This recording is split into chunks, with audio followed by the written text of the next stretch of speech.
masayahin ka, mag-enjoy ka. Gawin mo ang mga gusto mong gawin at kaya mong gawin. Huwag mo lang kakalimutan ha na answerable ka sa Diyos. In other words, huwag kang lalabis.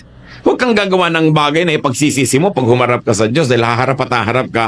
Pero lahat ng pwedeng gawin na hindi mo offend ang Diyos, gawin mo. Yung hindi magbibigay ng panganib sa iyo at sa iyong kapwa, gawin mo. Sabi ko noon, huwag ka nang masyado muna mag-alala at mag-isip ng mga malulungkot na mga bagay. Kasi darating din yan sa'yo. Sandali ka lang maging bata, so enjoyin mo ang iyong kabataan. Ang dapat sabihan nito siguro yung mga magulang no? Hindi yung mga kabataan. Mga lola at lolo. No? We must allow the children to be children.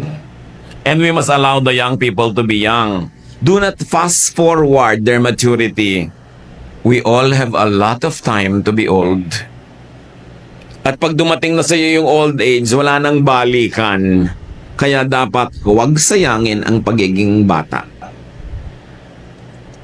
Kawawa naman yung mga bata na hindi na naging bata sa dami ng responsibilidad sa buhay.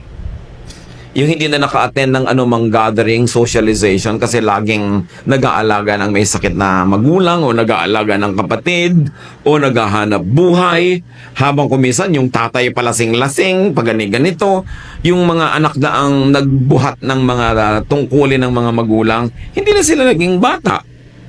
Ang problema, pagka lampas na yung kabataan mo, hindi ka na magiging bata uli, ever.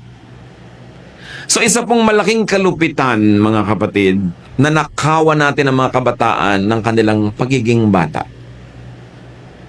Siyempre medyo hindi nag-iisip pa yan ng marami mga bagay, kaya parang hindi seryoso. Sandaling-sandali lang yun eh. Tulad din ng ganda, sandaling-sandali lang ang kagandahan ng isang bata. Anong sabi ni Shakespeare? A rose will bloom, it then will fade. So does a youth, so does the fairest maid. So, samantalahin.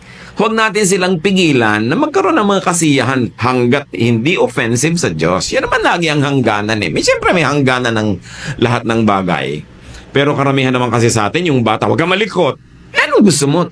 Maparalyzed na siya at mag-wheelchair na. Bata nga eh. Siyempre may likot. May hangganan din lang. Huwag ka naman makabasag, kang makasira naman kung ano-ano dyan. Bata ay bata. Mga young people, biglang magtatawanan ng malalakas, iirapan agad ang mga lola. No?